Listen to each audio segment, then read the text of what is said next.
It's the secrets that make us sick. You can't fix what you don't acknowledge.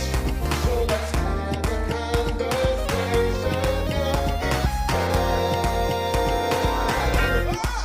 We're taking it out of the box, yeah, yeah. We're taking it out of the box. We're taking it out of the box. You know it's time. So let's talk about it.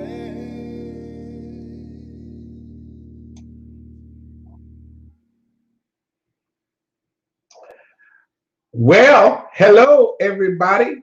It's that time. The time is now for Outside of the Box. And we have a great show for you today. We have some new faces, some new conversations that we are going to be having today. And I cannot wait for us to get started. So, first off, let's bring in uh, this wonderful woman of God, Miss Charlzetta. Hey, Charlzetta, how are you? I'm good. How are you? I am doing well. I'm doing well. Thank you for joining us tonight. This is going to be a fantastic uh, conversation, so I can't wait to jump in. So we're not even going to belabor. I will tell you, we're going to have a couple other people who will be popping in and out to kind of fill out and round out the conversation. But let's go ahead and get started. Hello, everybody else. Everyone, let me just put that in there. Thank you so much for tuning in. Tonight's conversation, we're going to be talking about surviving divorce. Um, we talked about relationships before in the past, Charlzetta, and we've had the opportunity to kind of consider um, different parts of relationships, what makes them successful, what makes them fail. We've had the opportunity to talk about why um, uh, people cheat, why there's infidelity. In fact, a couple of weeks ago, our show was about surviving infidelity and if it was possible to move forward. So, I guess the first question to kind of um, get us jumped off, if you will, is um, how did you come? I'm sorry, Josetta. Let's see. How did you come to the decision that divorce was something that you wanted to do? Not wanted to do like it was what you wanted, but how did you come to the decision that divorce was what was necessary for you? Oh, um, so initially I counseled with my my spiritual mom and my pastor, and um, when we initially separated, I guess so. It took about a year and a half to actually make the decision to Okay. actually file for divorce. And after, of course, that year and a half of counseling with my pastor and my spiritual mom, and us praying and fasting together about it. Uh, For me, I wanted to be able to move forward. And one of the things that I said was, and for me it was God. It was me talking to God about it. And I wanted to make the decision to be able to start over. I didn't close my heart to if me and my ex-husband would reconcile. But I knew I needed to move forward. So actually I did it with the intention of being able to freely be able to move forward, whether that meant reconciliation one day or just moving forward to be free for whomever was, that may come into my life. So for me, it was time after about a year and a half for me to make the decision to move forward. And in moving forward, I wanted to have the freedom to just be not have anything hinder me from moving forward. so, uh, so was it then your experience that staying in the relationship was somehow uh, forgive the crass word, but bondage? Because you said you wanted to be free. So in my mind, the opposite of freedom then is bondage. So did you feel like being in that relationship was bondage for you? Yes, in a spiritual sense as well as in a physical sense, because as long as we were separated and he was, I chose not to date or not to do anything until I made a decision. It wasn't just because I know some people think that just because you're separated, well, you decided not to be together, so move forward. Well, for me, that wasn't my truth. Like for me, it was once I made the decision of what was going to happen, whether we were going to reconcile or divorce, that would be where I would make my take the next step. So yes, it did feel like bondage in the sense of I was stuck. I couldn't move forward. I definitely wasn't going backwards, but I couldn't move on with my life emotionally because I was stuck in, well, what if, or maybe, or is it possible? So that, and I wanted off of the emotional roller coaster, because as long as we stayed legally married, it kept me bound to him. And I no longer wanted that. I wanted to be free to make my own choices, even if it included one day being back with him. Reconcile. Mm-hmm. Okay, so right before, so I took us kind of in the front. Let's go back a little bit more. So you said that the decision came after the counseling, this, that, and the other. I want to kind of go back to that portion. When did you decide, or when did y'all decide that your relationship was in need of fixing, or the resolution of it would be divorce? I think it wasn't mutual. Initially, it wasn't mutual. I made the decision because we kept growing further and further apart. There were no actions taking place for us to address issues or address concerns. Even talking, it wasn't that we were rude or disrespectful to each other, but we weren't addressing those issues and talking. So the wedge just continued to continued to get further and further apart. Okay, all right. So I'm gonna pause with you, Q. What? How did you come to the decision that divorce was something that needed to happen for y'all? I didn't initially come to the decision. That was something that she decided at the time. So initially, I was totally opposed to it. I was kind of shocked and surprised that, it was just whiplash. I didn't know what was going on. One day, I thought things were well, and then out of the blue, it was, I want a divorce. So, and for me, that's a little strange for me, because usually I I pride myself in being a pretty Aware. yeah, I pay attention to what's going on. So usually things don't totally surprise me to where I'm not I didn't see it coming, but that was definitely something that I didn't see coming. So it was a shock, and it went from that statement was made, which at that time we were not.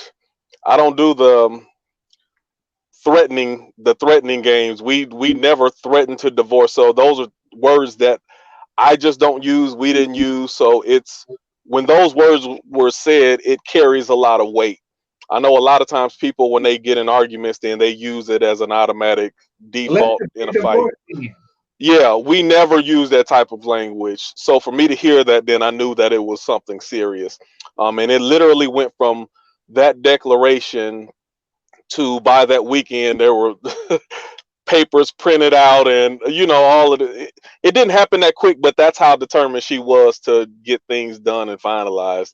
So I was an emotional wreck. I didn't know what was going on. I was trying to save my family. I was trying to save our relationship. And it was a very, very tough time. Wow. So unlike Charzetta's experience, which was more kind of a gradual process. You're saying yours was like, whoa, what happened? Right. And I don't think we ever had. I never felt like we had a bad relationship.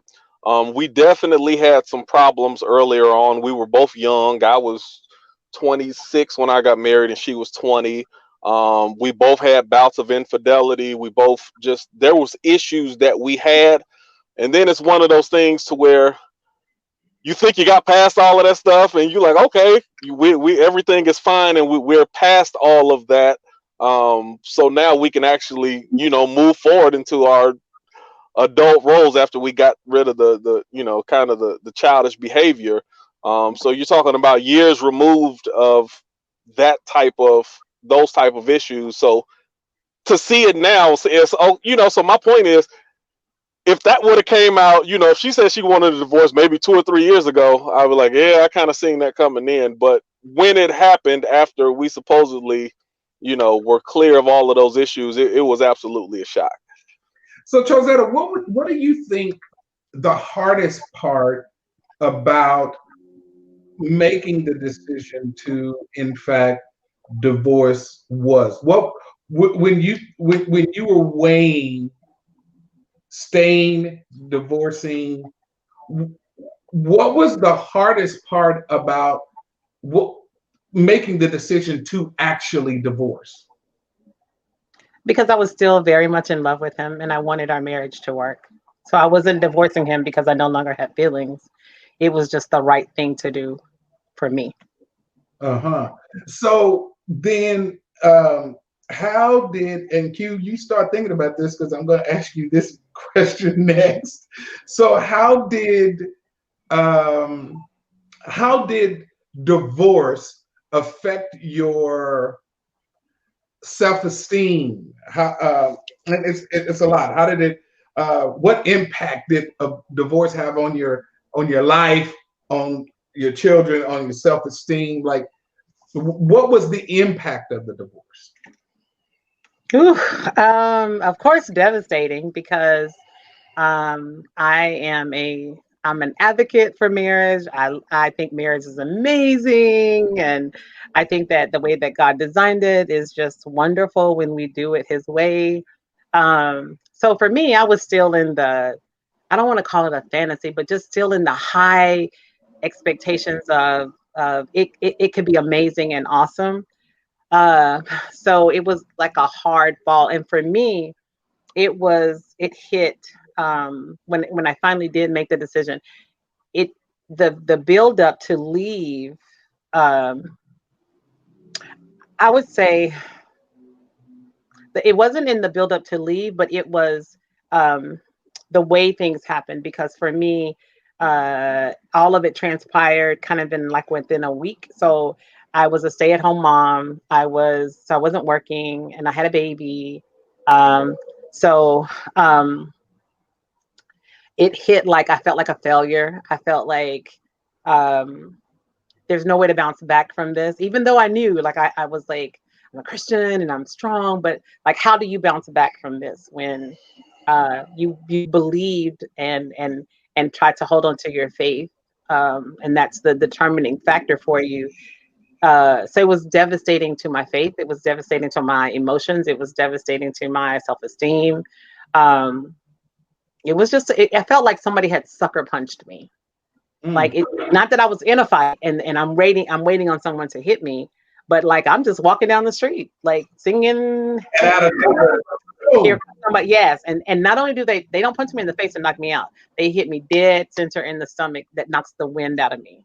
And then when you raise up and you're like, what just happened? So I was left there, like, what just happened? So for you, Q, what was the hardest part outside of, not the hardest part, but what was the impact that it had on all of the different areas of your life, your life in general, your kids, your self-esteem? Like, what was the real impact that divorce brought? I, like Charles Etta said, I felt like a failure. Um, my grandparents were married for over 40 years until my grandfather passed. My grandparents on my other side was married for over 60 years until my grandfather passed. You know, my grandmother and grandfather, they had 8 kids. All of their kids, up until that time, divorce is just not something that we did. My parents have been married for over 40 years, and at this time, for me to get a divorce, I felt like I was the failure. Absolutely. One of the hardest things for me to do was to tell my mother things are not going well. We're about to get a divorce. I just absolute failure. I felt like a failure to my kids. Um, there are certain things that I never forget. Having I couldn't bring myself to do it, but when my ex-wife told my son, who was 7 at the time, that we're getting divorced, to see him break down in tears, that's something that I don't I don't just see it, I feel it every time I think about that. So it's certain things that you'll never forget. As far as my self-esteem, that's a little bit different. Now there was just a lot of terrible things that were said. I was talked about, demeaned. Hey, you know, I don't want to be in this relationship no more. We've been at it for 10 years. I see that you're never going to be more than what you are. It was just a lot of demeaning things that was said, either because she felt that was the truth, or she wanted to back me off and she wanted me to stop trying. But she literally tore me down with words in that process. Um, my self-esteem personally, that's a little bit different because I've never, I'm not gonna say never. In my adult life, I don't lack a lot of confidence as far as my ability to bounce back and rebound. But at that time, I definitely, just for my family, I felt like a complete failure, and it was it's one of the worst experiences. I wouldn't wish it upon anybody. Now, before I bounce back to Charzetta and ask her, because she said something and I wrote it down and I want to get her opinion. But before I do that, I want to ask you, I guess ask her rather, were there was there that kind of emotional bloodshed between you and your ex-husband? No, because I had questions, and he just that he couldn't answer initially. It took about probably 7 years for him to finally be able to have the conversation. So it was, I was just kind of stuck, really, honestly, because he couldn't give me answers. He couldn't me what was going on, why. He just kind of shut down. And so I just was kind of lost so I have to move forward making decisions without any information other than the fact that it's our marriage is falling apart, So you said something, and I certainly want to hear Q's perspective on this as well, but you said something, so I want to follow up with you first. You said, something to the effect, I still believe in marriage. I still believe in the beauty of it. If we had did it his way. What did you mean by that? I know you meant God's way. So to you, what is marriage God's way? Oh, honestly, I would say marriage God's way. It begins and ends with your individual growth. When I think God's way. And if a person, this is just what I believe,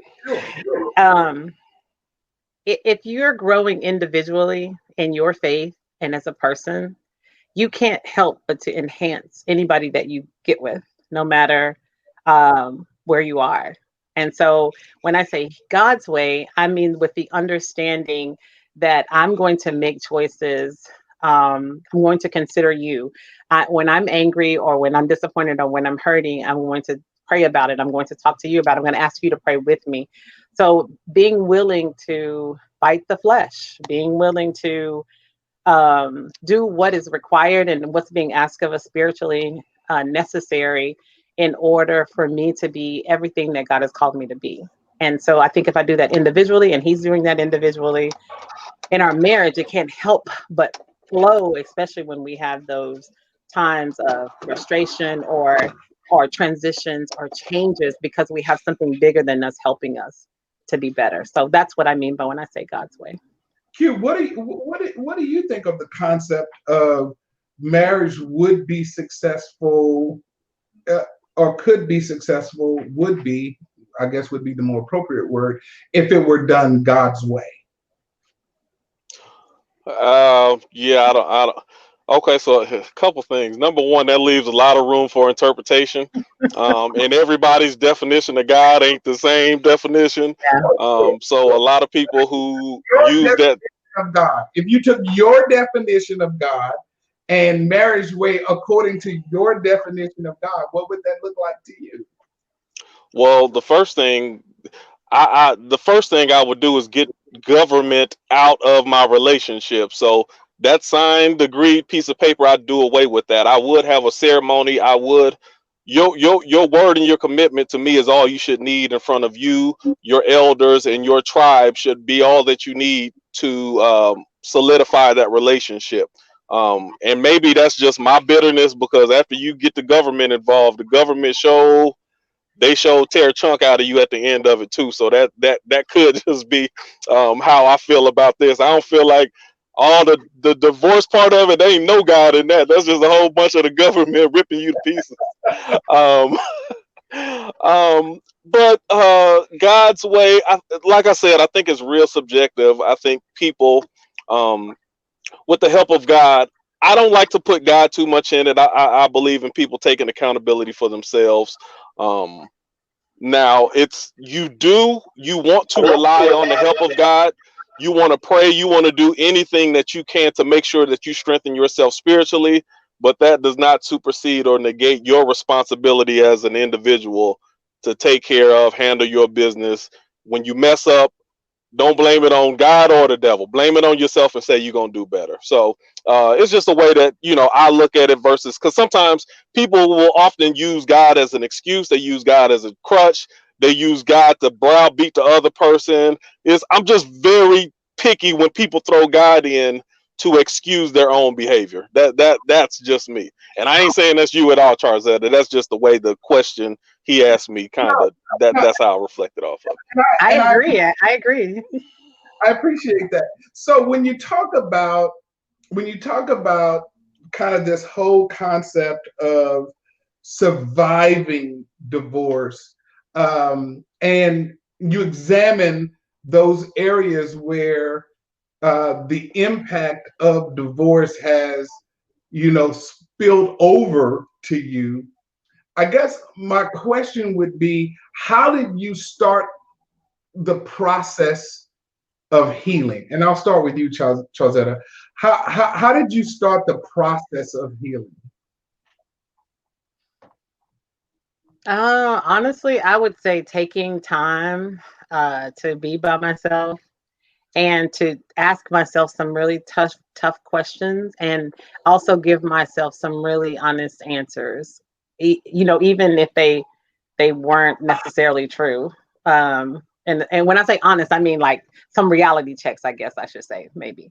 Like I was like, okay, Charzetta, your marriage is over. Like, okay, Charzetta, you need to move forward. What are the steps you need to take to move forward? So I guess I would just say it came from, my healing started when I started to look at the reality of what my situation was. And knowing that I couldn't wait around to find out. Like don't go to work until you figure out if you're going to stay married or not. Like my life could not be put on hold. I had a little girl that was looking at me, or me to keep living regardless of what was happening. And so I feel like for me, I had to continue to fight and continue to overcome the situation, because I had a little strong-willed girl that was looking at her mom to be Superwoman. Sure. So I'm gonna ask you this as a follow-up. At any point were you bitter about the experience of having to be divorced, going through the divorce, being divorced, but at any point about to be divorced, divorcing, now divorced, was there any bitterness that you sensed in that at all? I don't think I was ever bitter. I think I was sad and heartbroken. But I don't think I ever became, I was angry, but I Sure. never hated. And I guess when I think of bitter, I think of like maybe my impression or my thoughts towards marriage changed, um, or that it could work or be successful. Um, that never changed. Um, so I want to say became bitter. I think um, I was hurt and I was disappointed. And I did go through. Of course, I went through the grief and loss, all of the steps of grief and loss, because it Sure. was like a death. It literally, really, really, really was like I had to bury my ideas and dreams and hopes. I didn't bury them for marriage, but I had to bury them with my husband because it was, of course, we They- talked about they things that, were- yeah, the Yeah. dreams and things that we talked about that we were, and the things we were going to do together. We were no longer going to be able to do them together. So I had to like, oh my gosh, like this isn't going to happen with him. So I just don't think that I ever became bitter. I think that I actually, honestly, I can share something with you. I know a lady that's really, really bitter, and what happened was she went through some things with her husband, and then like he changed, like for real, and then like over the years he changed, but she stayed angry, and so now he's a changed person, and I mean, nothing like the way he was, and she doesn't get to enjoy the fruit of this new man that she now has. Right. Yeah, and so she would pop up in my mind a lot. And so when she popped up in my mind, I would pray for her, and then I would ask God to guard my heart. I would pray for her, and I would ask God to guard my heart, because the one thing I knew I didn't want to become was her, because it's just sad to watch. And so I guess in that sense, it's like how you can have somebody that can be a good example for you, and she was a really bad example for me. But I knew what I didn't want to do. So Q, I'll bounce the question over to you. Were at any point did you uh, deal with bitterness as a result of either prior, during, or after? From the relationship, no. That's life. I'm not the first person, and I'm not the last person who have to deal with that. So I'm a strong person. Whatever comes my way, I deal with it and I keep moving. What I will say, and I'm honest enough to admit, I'm very bitter right now when it comes to my children. Um, I went from, Not towards your children, but because of how it is. because of the situation with my children, I'm to this day I'm very bitter. I can admit that wholeheartedly. I went from my ex-wife, she left. She left me with the kids. I took care of my kids full time. I went from having my kids 7 days a week to, well, I'll come see them on the weekends. Okay, that's fine. To, I want to set up an agreement to where we see them half and half. Okay, that's fine. To her manipulating the courts and getting them taken away from me, and I only see them 2 weekends out of the month. And every time I see them, they're bigger than they were before, and that's something I'm absolutely bitter about. And that's something that God gonna have to work on me with. But that's something those are certain things that I have an issue with, and it's hard for me. I have a real tough time with forgiveness when that's something that it's a repetitive reminder of what happened and how I don't get to see my children. So that's a very sensitive spot for me. I think I may be getting better at it. Some days I do, and then other days I fall back because it's just something that's repetitive. So yeah, that's Okay. where I am with that. And we want to welcome Miss Cynthia to the conversation. Hey, Cynthia, you're muted. I don't know if you know that, but you're muted. Your mic is muted. There you go. Hey, what's up? What's up? All right, but before I jump to you, because I'm gonna ask you some questions here in a minute. I want to know from any of you, have you at any point grieved that prior relationship, that prior marriage? You have, Trozetta. Tell me what you mean. Tell me what that means for you, like having grieved it. I went through the loss, right? I told you the grief and the loss steps. I really did, but I think for me, the grief, the to know that I actually grieved it and I released it was because I wished him well. Like I pray for him. Wish him back. That you wished him. I pray for his marriage now. I want him to be successful. I want them to be successful. I want them to have an amazing marriage. And part of that came in the middle of what I was going through. I told you, like, I really talked a lot with my spiritual mom. And I called her one morning, probably about 4:30 in the morning. I'm just crying about what I don't understand and I can't believe, and what I don't understand and what I can't believe. And she said, this is, after I realized what was happening and what was going on. And so she said, this is probably maybe 8 months later. And she said, begin to pray for him, everything that you want for yourself, pray for him, pray for her. And that's what I did. And I started praying for them. Of course, some of it would be like, God, well, today, Jesus, I'm crying, Father. I think I might want them to not have to move to Pluto, and because I didn't want them to die. I just didn't want them to be in Pluto, just not on Earth, breathing the same oxygen, none of that. So, but I think for me, it was releasing and being able to wish well and to pray for blessings and good stuff to happen to them, because I also wanted to sow that seed in my own life.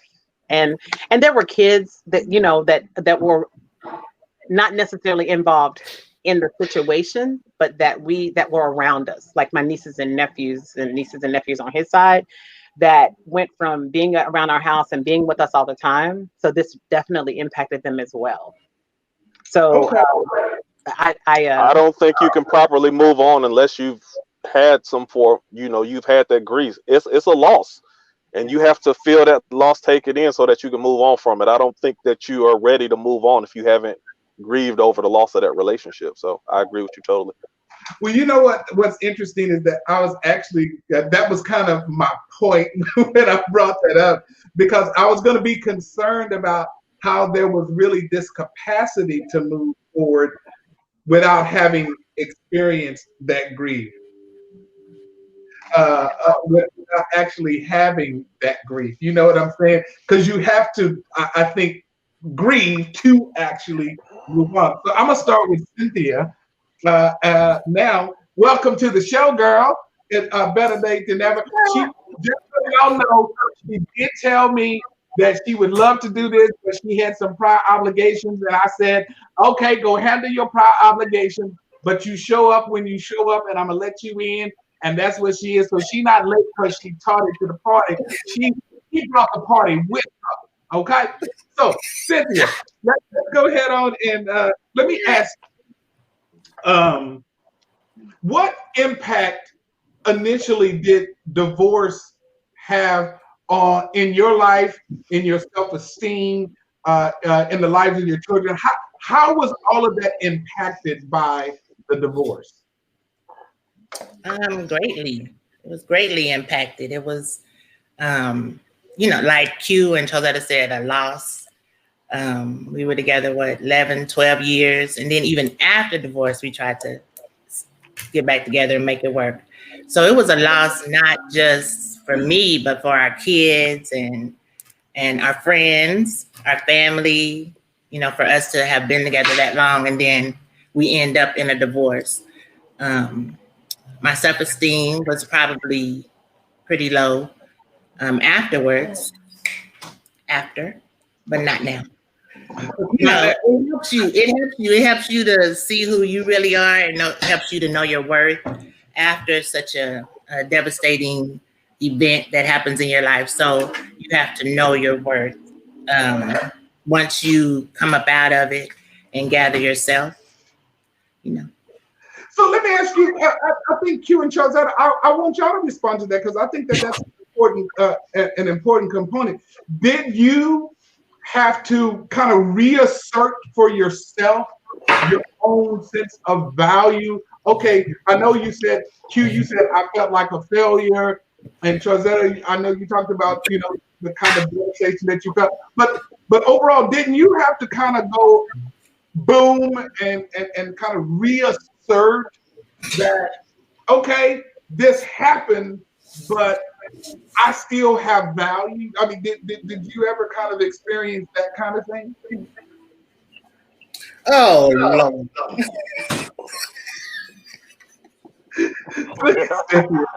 Yeah, questioning my value is something that I don't have a lot of problem with.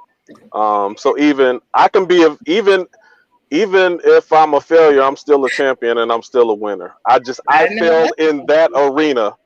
My marriage failed, but my marriage failed versus me being a failure is two different things.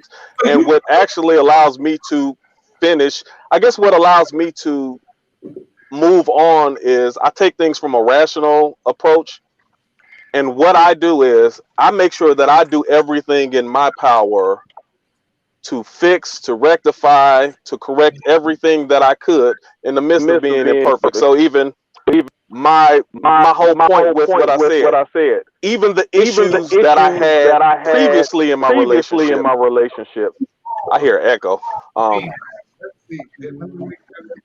Even previously, I fixed those issues. So once you get to the point that you've done everything that you can, even post after she said she wanted a divorce, you know, I'm sending flowers every day. I'm showing love. I'm doing everything that I can to reconcile this relationship. And then once I know I've done all that I can do on my part, then I wipe my hands and I keep on moving. And the moment I keep moving, then when I'm done, then I'm done. And I was finished, and that was it. I knew I did everything I can, and I'm okay with whatever happens after I know I do my part. Before I let Pastor E jump in, Charzetta, I want to ask you this. This is I wrote this down while y'all were talking because I thought, wow, this is pretty interesting. At any time, did you look and ask yourself, was I a contributing factor to this divorce? Oh yeah. And I even asked him, I was like, okay, so what happened? Like, how did we get here? How did we go from best friends to not together to divorce? Like, how did we get here? I asked myself, I, of course, replayed the relationship in my head and our interaction, what could be done differently. And I guess the interesting part was,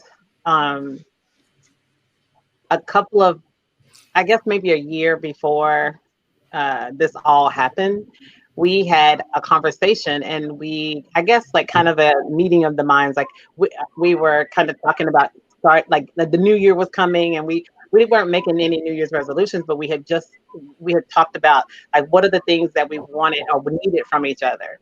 So when it happened, like maybe some months later, I immediately had that conversation and I was like, we just talked. I actually still have the paper. Like I wrote this down. You wrote this down. What happened? So I was lost. I had no clue because we did have a good friendship. And then I just took it upon myself so this is the position that I took. I didn't do anything to end the relationship, but what could I have worked on to be a better me in the relationship? Versus, oh, you know, you could have did this and this and it wouldn't have ended, Charles.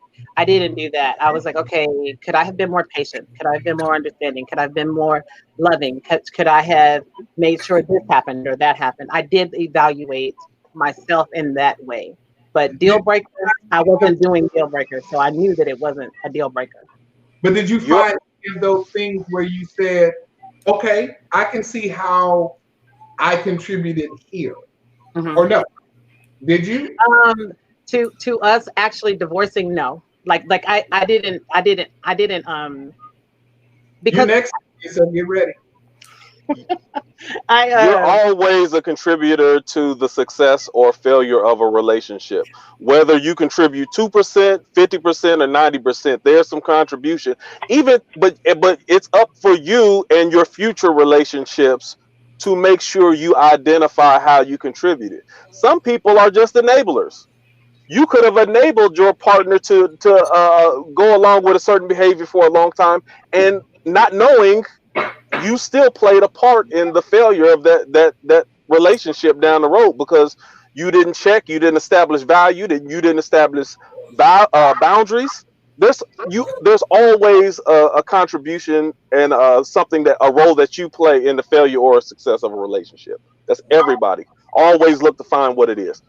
All right, so you, and then I'm here past E. So you go ahead on and tell me what did you think? Did you ever evaluate if you were a contributing factor to the divorce? Absolutely.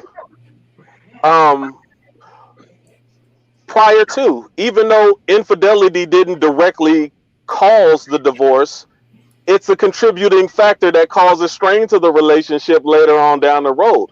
Enabling people, not setting boundaries, allowing her to do kind of whatever she wants because that was my personality. Me not knowing that made her feel like she was less valuable because she didn't understand how my security worked. So she thought that I didn't care just because I was like, hey, do whatever you want to do. Me not being sensitive in the way I communicate with another person. I'm dealing with a woman who has emotions, and the same rational, logical mind I use is not the same way I should always communicate with another person. If they don't communicate in that same type of way, I have to meet them on their levels, because it's not about who's right or wrong or what makes sense or what don't. It's about you two being on the same page and making sure that you're one and on the same team. If you're not doing that, then you're missing the point. So I mean, I can go down the list. There's tons of things that I could have done differently at that time to say, hey, going forward, these are things you need to pay attention to, because it's not always one thing. It's the compilation of several small things that turn into big things, and just slowly creates that wedge in communication, in trust, in understanding, and just being on the same page. So all right, that's my answer. Cynthia, what about you? Did you experience an opportunity to kind of say, how did I contribute to this? Oh, yeah. That was many questions. And of course you wonder, what did I do? What could I have done different? How many more chandeliers could I swing from? So you you ask yourself all these different questions. What did I do wrong? What could I have done differently to kind of save stuff? But then you have to think about, how mature was I at that time? Was I mature enough to really be in that marriage and doing what I was supposed to be doing as a woman of God? So you have to always, I think everyone should always question themselves, and so that you can get better for yourself, so you can try to strive to do something differently in your next relationship. So Pastor E, how did divorce change you? Say it one more time. How did divorce change you? The ironic thing about it, my divorce did not impact my life until further down the road. Okay. So just so everybody knows, Cynthia is my ex-wife. Everybody right? I didn't know that. That is my ex-wife. And so the reality is, you asked her a question, right, Pastor Bright? You asked her about, has she ever thought about what she did wrong, or if she contributed? Actually, she was a perfect wife. I was just too young to know it. Because what I saw in a wife wasn't really tangible. What I thought a wife wasn't really what a wife is. Of course, now I find that out afterwards, right? But she literally married a boy. She married a boy that didn't know how to be a husband, right? But the awesome thing is, and this is, I guess I'll put it on a lighter spin, a good note about life after divorce. I would say she is absolutely my best friend now. Like I would say, there's nothing that we can't talk about. Every time we talk, every day we laugh about something. You know what I mean? Because I think other people will try to hate each other, right? And the reality is, when Oh, I I see hate a my picture husband. of her, hush. When I see a picture of her and her husband, I always love it. You know why? Because I was never her king. She married her king. I was never a king. And I'm mature enough to realize, and I tell everybody, I ruined a perfect a marriage because I didn't know how to be a husband. And so, but I think just because you get divorced, divorce does not equal venom. Divorce does not equal hate. We still have kids we got to raise together. And because she spoiled them so bad, it takes both of us to raise them. I know. Yeah. That's a whole nother show, Bishop Bright. You know what? I know Cynthia's gonna have to leave here in a minute, but I wanted to. Is That that was you. no? Who texted me? Q. Q, I'm gonna have to leave shortly. Oh, okay, cute. All right, no problem. Okay, so here, I did not. Just so everybody knows, I'm not a messy man. Well, maybe Yes, you are. Well, yes, you are. But this was not intentional. but just so everybody knows, Cynthia was my guest.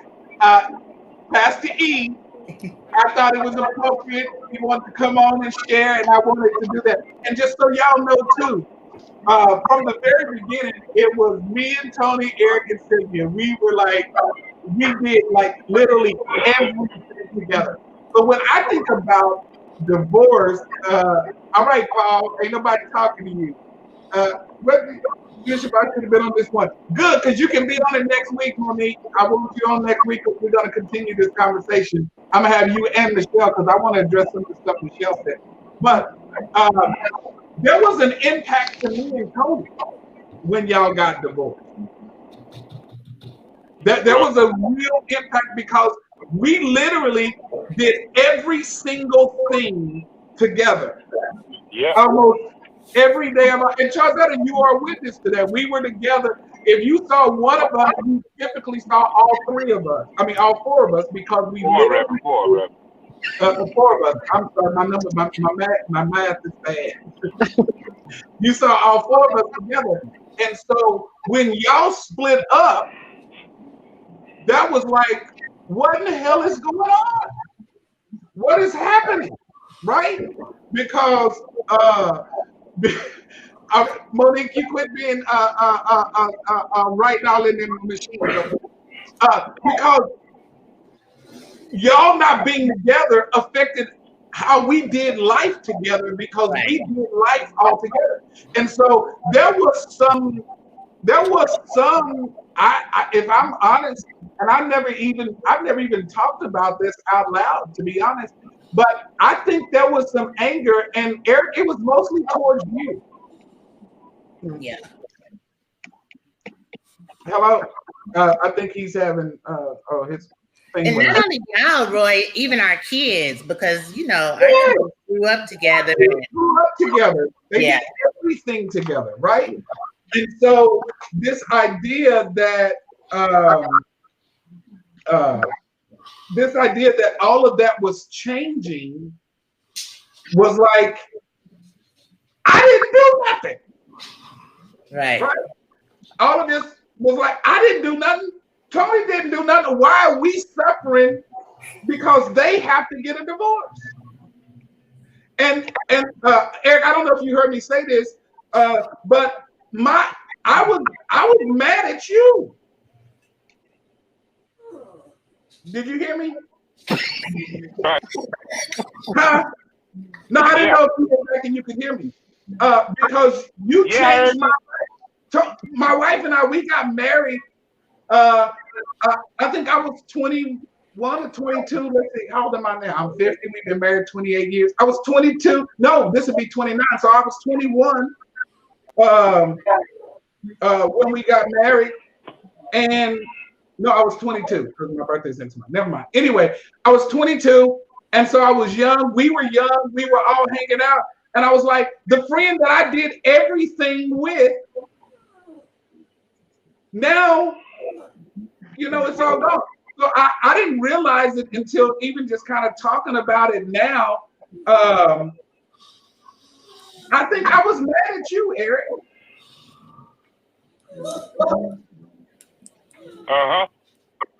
And I think you probably have good reason to be, honestly. But I think what happens is, what I've always taught and preached and whatever is a word called accountability. Now, I never taught it until I learned what it was. Until I learned to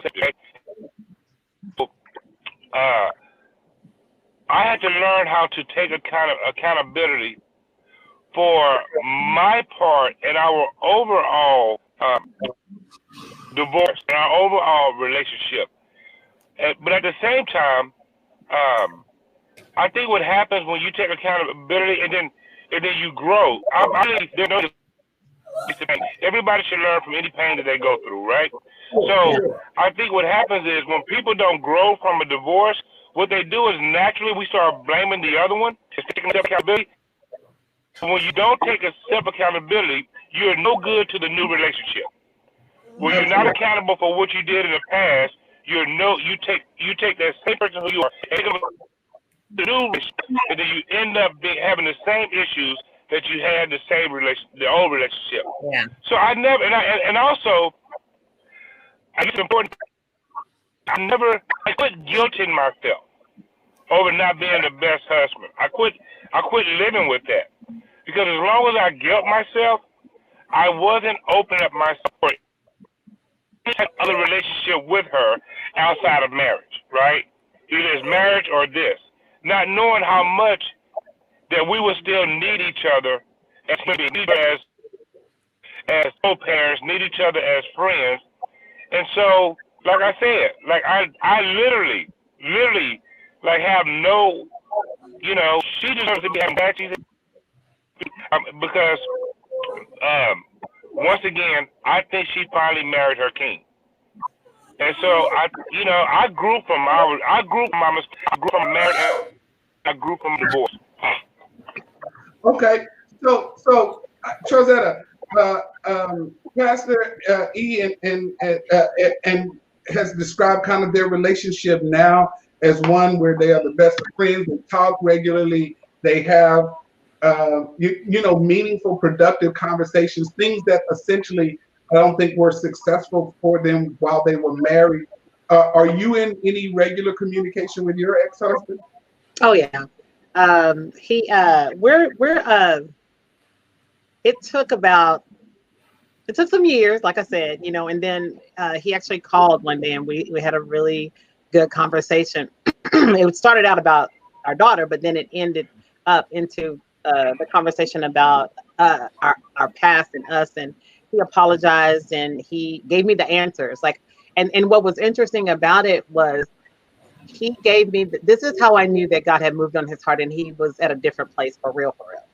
He answered all of the questions that I asked God and myself about the relationship without me having to say, well, do you remember this? And do you remember that time and why? And I can't, what happened?